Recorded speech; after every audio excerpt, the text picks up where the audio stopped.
आठवून बघा, आपल्या आयुष्यातला असा एखादा शिक्षक ज्याने आपल्याला अक्षरशः घडवलं. ज्यांच्या एका वाक्याने किंवा पाठीवर ठेवलेल्या हाताने आपल्याला वाटलं की हो, आपण हे नक्की करू शकतो. अगदी तेच. आणि आता त्याच श्वासात अशा एका शिक्षकाची पण आठवण काढा, ज्याच्या तासाला बसायची प्रचंड भीती वाटायची. बापरे, नुसत्या वर्गात येण्याने जे दडपण यायचं ना, ते आठवलं तरी अंगावर काटा येतो. हो ना? मग या दोन शिक्षकांमधला नेमका फरक काय होता? अनेकदा आपल्याला वाटतं की याचं उत्तर त्यांच्या डिग्रीमध्ये आहे किंवा ते किती हुशार आहेत यात दडलंय. बरोबर. पण काय सांगाल जर मी असं म्हटलं की या दोघांमधला खरा फरक हा त्यांच्या अकॅडमिक ज्ञानाचा नव्हता, तर ते स्वतःच्या मनातला ताणतणाव आणि त्यांच्या भावना कशा हाताळतात याचा होता. आणि हीच गोष्ट आपण बऱ्याचदा पूर्णपणे नजरेआड करतो.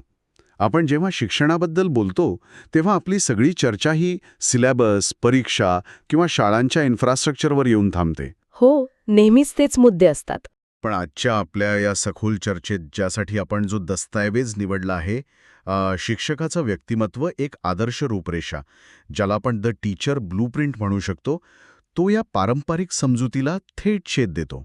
अच्छा, म्हणजे हा दस्तऐवज नक्की काय सांगतो? हा दस्तऐवज आपल्याला सांगतो की केवळ माहिती एका डोक्यातून दुसऱ्या डोक्यात ट्रान्सफर करणं म्हणजे शिक्षण नाही.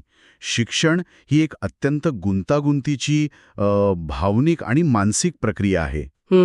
आणि या प्रक्रियेत शिक्षकाचं स्वतःचं मानसिक आरोग्य, त्यांचं वर्तन आणि सामाजिक बांधिलकी हाच तो अदृश्य घटक आहे जो विद्यार्थ्याचं भविष्य ठरवतो. मला वाटतं हे आपल्या सर्वांसाठीच खूप महत्त्वाचं आहे, कारण आपण सगळेच कधी ना कधी या सिस्टमचा भाग होतो. कोणी विद्यार्थी म्हणून, तर कोणी आज पालक म्हणून यातून जात आहे. अगदी खरं आहे. आपण नेहमी म्हणतो की मुलं ऐकून शिकत नाहीत, ती बघून शिकतात. जर वर्गात उभा असलेला तो माणूस आतनं पूर्णपणे तुटलेला असेल, फ्रस्ट्रेटेड असेल, तर तो विषय कितीही चांगला शिकवत असला तरी विद्यार्थी ती फ्रस्ट्रेशनच शोषून घेणार. नक्कीच. आणि म्हणूनच या ब्लूप्रिंटमध्ये एका आदर्श शिक्षकाची जी पायाभरणी सांगितली आहे ती समजून घेणं खूप रंजक ठरतं. चला तर मग हे थोडं उलगडून पाहूया. या रिसर्चनुसार एका उत्तम व्यक्तिमत्वाचा पाया नेमका कशावर उभा असतो? या दस्तऐवजात उत्तम व्यक्तिमत्वाचे 4 मुख्य आधारस्तंभ मांडले आहेत आणि गंमत म्हणजे हे 4ही स्तंभ एकमेकांवर पूर्णपणे अवलंबून आहेत. अच्छा, म्हणजे कोणते 4 स्तंभ? पहिला स्तंभ साहजिकच बौद्धिक आणि व्यावसायिक विकास हा आहे. पण इथे केवळ पुस्तकी ज्ञानाला महत्त्व दिलेलं नाहीये. मग कशाला दिलंय? इथे कम्युनिकेशन किंवा स्पष्ट संवादावर खूप भर दिलाय. तुम्हाला किती माहिती आहे ह्यापेक्षा ती माहिती समोरच्याला समजेल अशा भाषेत सांगता येते का, हे जास्त महत्त्वाचं. बरोबर, नाहीतर डोक्यावरनच जाणार सगळं. हो ना. आणि या स्तंभात एक अत्यंत कळीचा मुद्दा आहे, तो म्हणजे नवीन प्रयोग करण्याची वृत्ती किंवा इनोव्हेटिव्ह असणं. आपण पाहतो की अनेक शिक्षक वर्षानुवर्षे त्याच जुन्या नोट्स वापरतात, पण जो शिक्षक नवनवीन पद्धती वापरतो तोच खऱ्या अर्थाने व्यावसायिकदृष्ट्या जिवंत असतो. पण हे तर केवळ बौद्धिक झालं ना. जर एखादा माणूस खूप हुशार असेल, पण त्याला विद्यार्थ्यांशी कसं वागायचं हेच माहीत नसेल, तर त्या हुशारीचा काय उपयोग? अगदी बरोबर पकडलत. आणि म्हणूनच दुसरा स्तंभ हा भावनिक विकासाचा आहे. मला वैयक्तिकरित्या हा सर्वात संवेदनशील आणि महत्त्वाचा स्तंभ वाटतो. म्हणजे यात नक्की काय अपेक्षित आहे? शिक्षकाचं भावनिक संतुलन? हो, अगदी तेच. विचार करा, वर्गात 50-60 मुलं आहेत, प्रचंड गोंधळ सुरू आहे. एखाद्या विद्यार्थ्याने सलग 4थ्यांदा तोच मूर्खपणाचा वाटणारा प्रश्न विचारलाय. बापरे, माझा तर संयमच सुटेल अशा वेळी. हो ना. पण अशा वेळी शिक्षकाचा स्वतःच्या रागावर आणि निराशेवर किती संयम आहे हे इथे तपासलं जातं. विद्यार्थ्यांबद्दल त्यांच्या मनात खऱ्या अर्थाने सहानुभूती किंवा एम्पथी आहे का?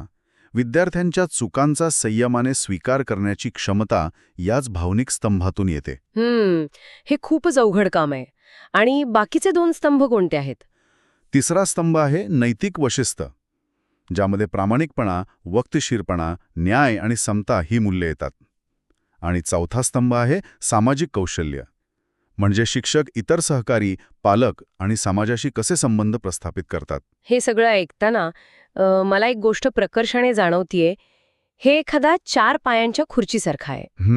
कसं काय? म्हणजे बघा, एखादा शिक्षक बौद्धिकदृष्ट्या म्हणजे पहिल्या स्तंभानुसार कितीही भारी असू दे, तो गणिताचा जिनियस असेल, पण जर त्याचा भावनिक पाय कमकुवत असेल, बरोबर. म्हणजे समजा विद्यार्थ्याने गणितातली एक साधी स्टेप चुकवली आणि या शिक्षकाने संपूर्ण वर्गासमोर त्याचा प्रचंड अपमान केला किंवा त्याच्यावर खूप चिडचिड केली, तर त्या विद्यार्थ्याच्या मेंदूत काय प्रक्रिया घडेल? भीती निर्माण होईल, साहजिकच.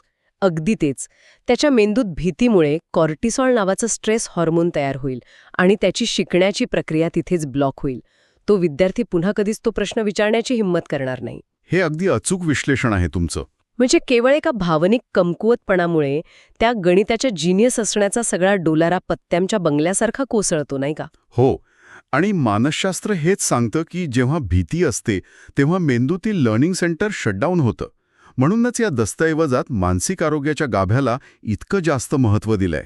मानसिक आरोग्य म्हणजे नक्की काय अभिप्रेत आहे इथे? मानसिक आरोग्य म्हणजे केवळ एखादा आजार नसणं एवढीच त्याची संकुचित व्याख्या नाहीये. इथे एक अतिशय महत्त्वाचं सूत्र वापरलंय. मन अधिक भावना अधिक वर्तन बरोबर समतोल आणि स्थैर्य. अच्छा, मन, भावना आणि वर्तन यांचा समतोल. हो.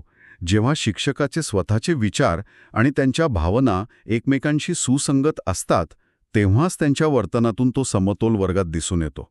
पण जेव्हा हे संतुलन बिघडतं ना, तेव्हा व्यक्तिमत्वाला मारक ठरणारे काही अत्यंत घातक गुण उफाळून येतात. या मारक गुणांबद्दल मला थोडं सविस्तर जाणून घ्यायचंय. कारण आपण नेहमी शिक्षकांचं उदात्तीकरण करतो, पण तेही शेवटी माणसंच आहेत. त्यांच्यातही नकारात्मक गुण असू शकतात. या दस्तऐवजात कोणते गुण सर्वात जास्त घातक मानले आहेत? स्रोतांमध्ये एकूण 8 नकारात्मक गुण दिले आहेत, जसे की पक्षपातीपणा, अनुशासनहीनता किंवा चिडचिडेपणा. पण मला ज्या 2 गुणांबद्दल विशेष बोलावंसं वाटतं ते म्हणजे अहंकार आणि उदासीनता, किंवा ज्याला आपण ॲपॅथी म्हणतो. अहंकार आणि उदासीनता. हो. अहंकार म्हणजे काय, तर स्वतःला सर्वज्ञ समजणं, मला सगळं येतं आणि विद्यार्थ्याला काहीच कळत नाही, ही जी वृत्ती असते ना ती. आणि दुसरं म्हणजे उदासीनता. म्हणजे विद्यार्थ्यांच्या समस्यांकडे किंवा त्यांच्या गरजांकडे पूर्णपणे दुर्लक्ष करणं. म्हणजे माझं काम फक्त शिकवणं आहे, तुला समजलं तर ठीक, नाहीतर तुझा प्रॉब्लेम, असा दृष्टिकोन. अगदी तसाच. आणि हा दृष्टिकोन शिक्षणाच्या मूळ उद्देशालाच मारक ठरतो. इथेच खरा रंजक भाग सुरू होतो. मला या अहंकार आणि सर्वज्ञ असण्याच्या मुद्द्यावर थोडं थांबायचं आहे. हो, नक्कीच. कारण मला वाटतं यात पूर्णपणे शिक्षकाची ही चूक नाहीये. आपण एक समाज म्हणून वर्षानुवर्ष अशी एक अवास्तव प्रतिमा तयार केली आहे की शिक्षक म्हणजे जगातला चालता बोलता विश्वकोश किंवा एन्सायक्लोपीडिया आहे. अगदी 100% खरंय हे. कमी होईल. बरोबर. आणि मग त्या स्वतःच्या असुरक्षितेतून स्वतःला झाकण्यासाठी हा अहंकार किंवा गॉड कॉम्प्लेक्स जन्म घेत असावा. पण हा अहंकार प्रत्यक्ष शिकण्याच्या प्रक्रियेला किती घातक आहे? हा खूप महत्वाचा पैलू तुम्ही मांडलात. जेव्हा शिक्षक स्वतःला सर्वज्ञ मानतो ना, तेव्हा वर्गातली संवादाची खिडकीच बंद होते. शिकण्याची प्रक्रिया ही द्विमार्गी असते, ती एकांगी होऊन जाते. वन वे ट्रॅफिक सारखं. हो.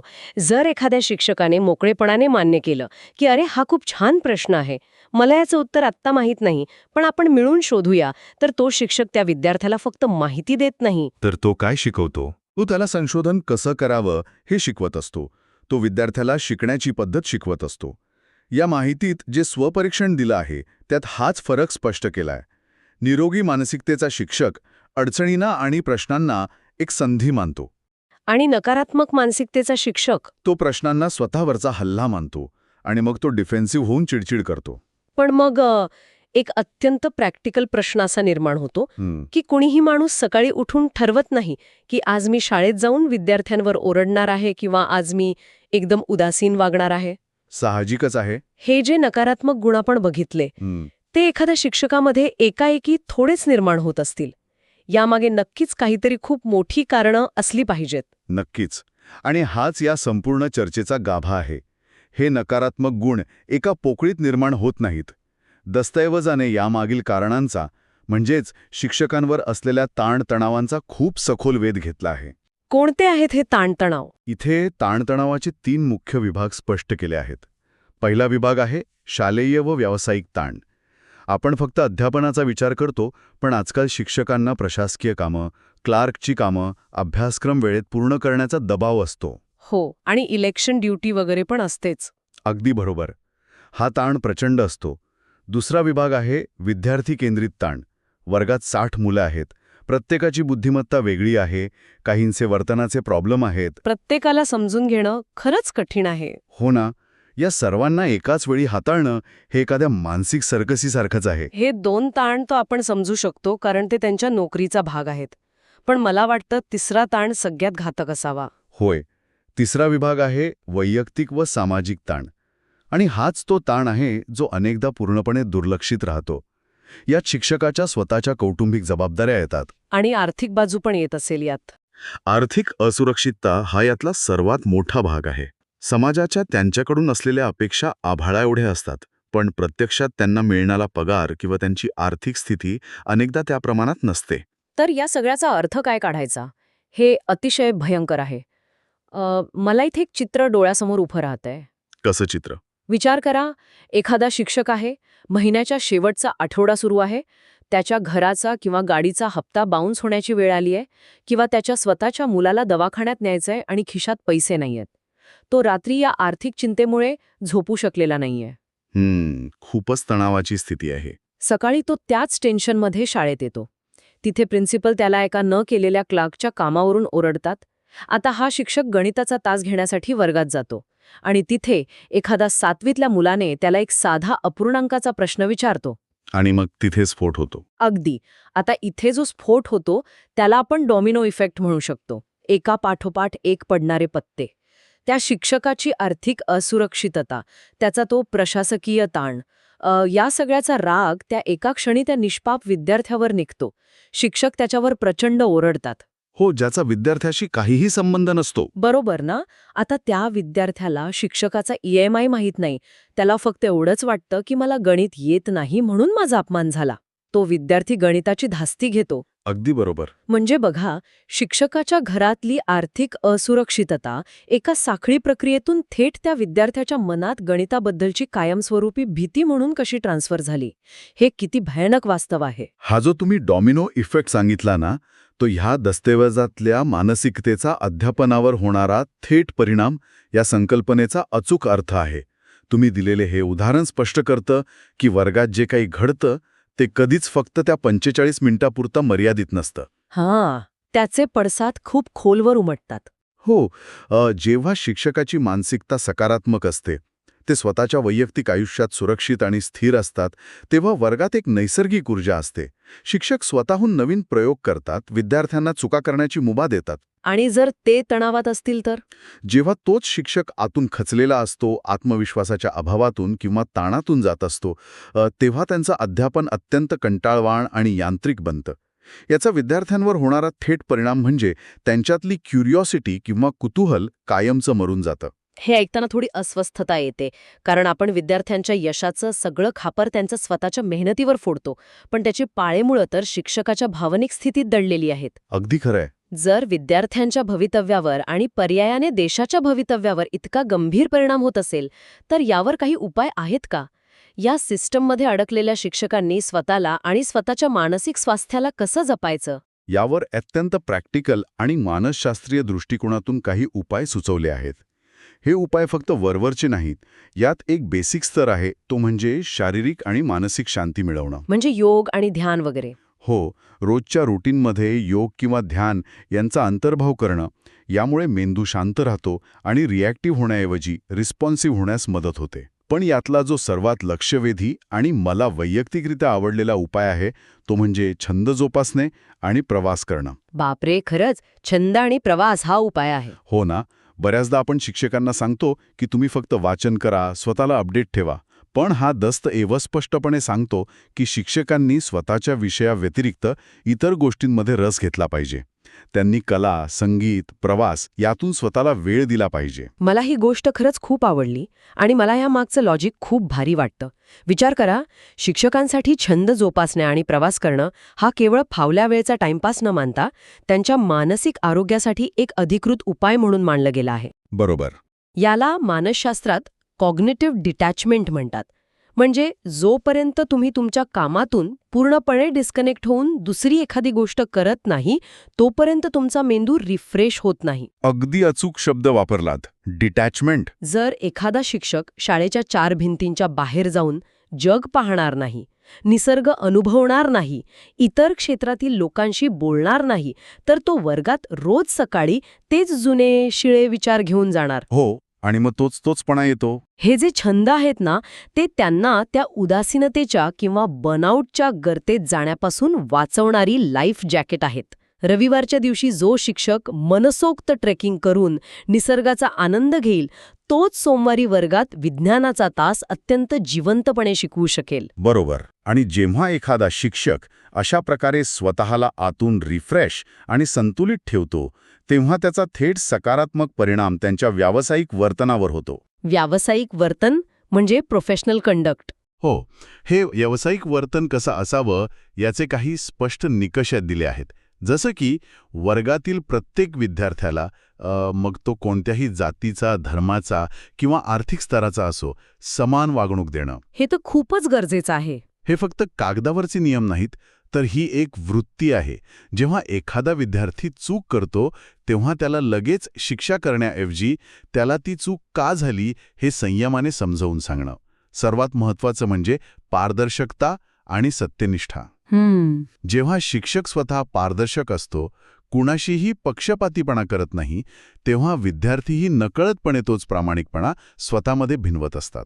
याचाच अर्थ असा की हे जे काही उपाय आणि व्यावसायिक तत्वे आहेत, ते केवळ त्या शिक्षकाच्या वैयक्तिक फायद्यासाठी नाहीत. नक्कीच नाही. जेव्हा एखादा शिक्षक स्वतःचं मानसिक आरोग्य जपतो आणि हे आदर्श वर्तन वर्गात आणतो, तेव्हा त्याचा तो प्रभाव केवळ त्या 40-50 विद्यार्थ्यांच्या वर्गापुरता मर्यादित कसा राहील, तो नक्कीच एका मोठ्या स्तरावर म्हणजे समाजापर्यंत झिरपत असेल. निश्चितच. आणि याच संकल्पनेवर या दस्तऐवजाचा अंतिम आणि सर्वात व्यापक भाग आधारित आहे, शिक्षकाची सामाजिक बांधिलकी. म्हणजे तो प्रभाव कसा विस्तारतो. आपण नेहमी म्हणतो की शाळा ही समाजाची छोटी प्रतिकृती असते. या दस्तऐवजानुसार शिक्षकाचा प्रभाव हा एक वर्तुळाकार पद्धतीने विस्तारत जातो. या 3 मुख्य वर्तुळे आहेत. पहिलं वर्तुळ कोणतं? पहिलं आणि सर्वात आतलं केंद्रस्थानी असलेलं वर्तुळ म्हणजे विद्यार्थी.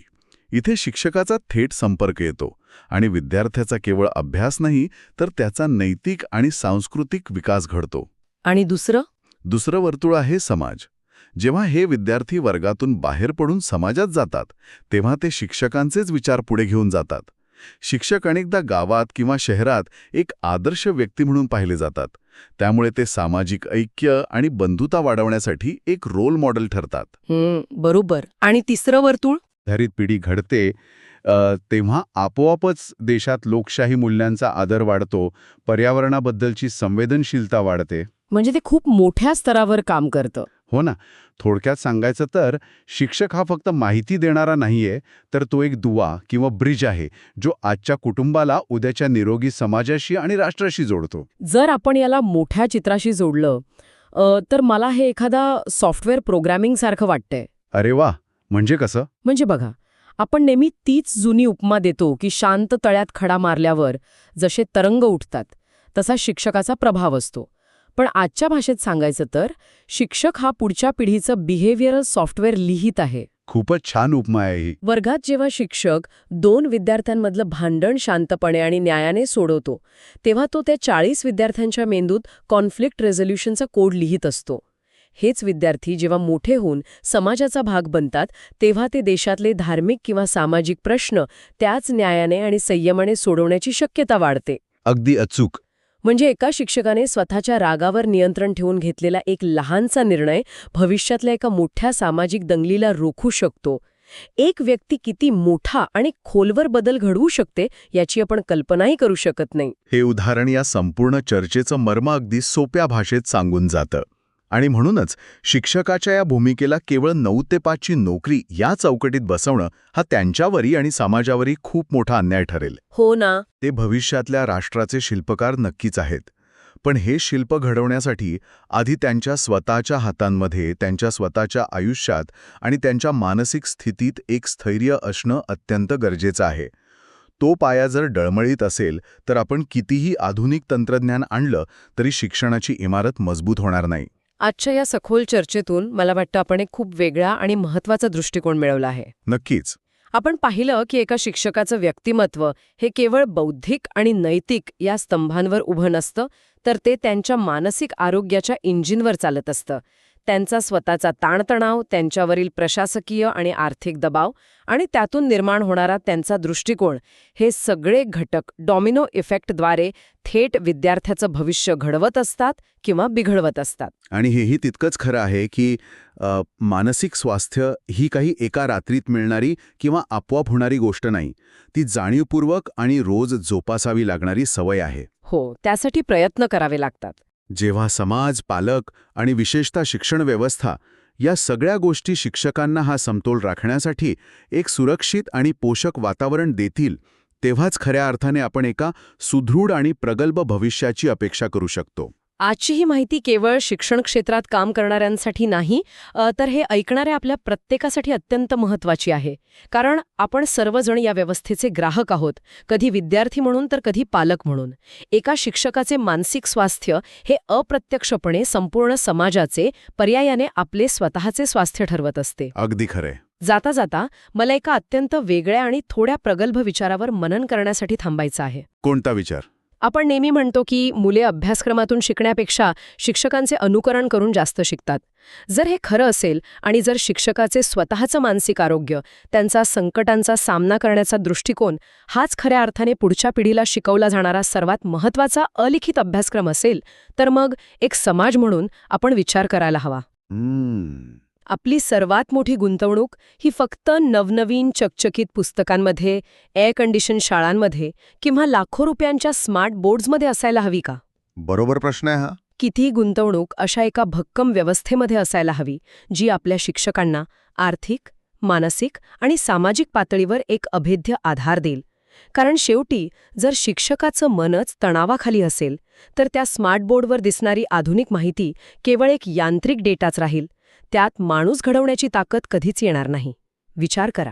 खूपच सखोल विचार आहे हा. या सखोल चर्चेत आज आमच्यासोबत सहभागी झाल्याबद्दल खूप खूप धन्यवाद. असाच विचार करत रहा, रोज नवनवीन गोष्टींच्या मुळाशी जाऊन शिकत रहा. पुन्हा भेटूया अशाच एका नव्या आणि रंजक विषयासोबत.